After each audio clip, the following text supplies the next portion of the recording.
Ya, Assalamualaikum warahmatullahi wabarakatuh. Kembali di channel Saparis Imunologi ya.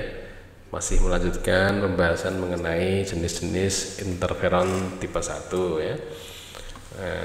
Interferon tipe 1 kita sampai pada interferon tau ya.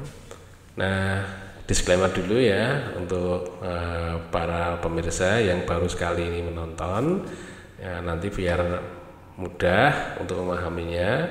Nah, setelah melihat video ini silahkan untuk melihat video yang sebelumnya ya, terutama tentang interferon tipe 1 bagian 1 ya, yang banyak terkait dengan pembahasan kita kali ini ya. Kita lanjutkan.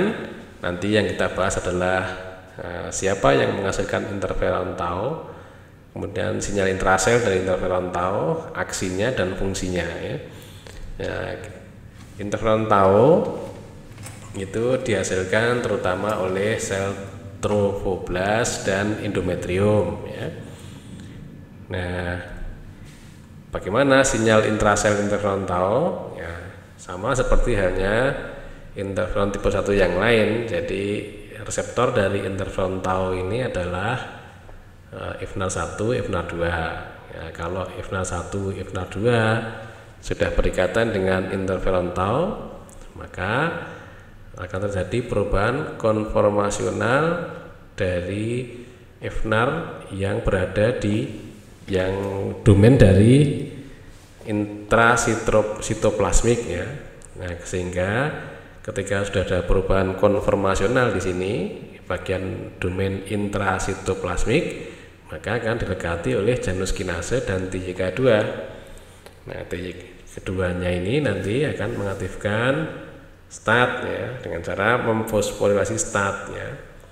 Nah, STAT-nya nanti membentuk homodimer ya, atau heterodimer ya. Bisa juga nanti berikatan juga dengan IRF ya, untuk membentuk ISGF3 ya. Nah, kalau sudah terbentuk begini, nanti dia masuk ke inti sel.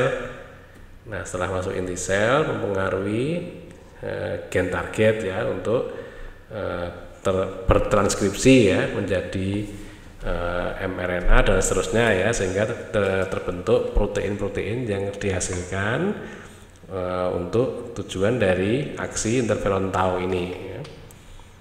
Kita lanjutkan bagaimana aksi dari interferon tau ya. Aksi interferon tau-nya itu seperti aksi interferon tipe 1 yang lain ya. Setelah statnya masuk ya, memicu ekspresi gen ya, sehingga terbentuk protein-protein yang dibutuhkan untuk aksi dari interferon tau ini ya. Kita lanjutkan.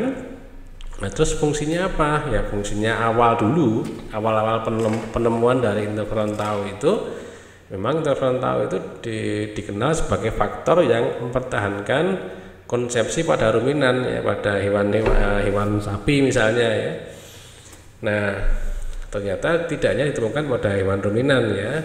Ya, meskipun apakah di manusia itu ada apa tidak ini kontroversi ya, tetapi ada yang melaporkan ada ya. Sehingga yang jelas interferon tau ini fungsinya untuk mempersiapkan uterus untuk siap menerima embrio ya. Yang kedua, interferon tau itu mempunyai efek imunomodulator ya. Nah, pada manusia kalau yang sering itu yang ini terakhir ini ya, antivirus dan antiproliferatif. Kalau yang ini biasanya dipertanyakan pada manusia ya, efek yang ini.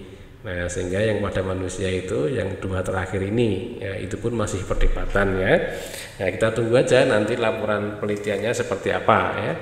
Kalau ada yang baru, perkembangan yang baru mengenai interferon tau yang signifikan ya, nanti kita akan buat video lain lagi ya. Saya kira demikian dulu ya untuk interferon tau ya. Terima kasih. Assalamualaikum warahmatullahi wabarakatuh.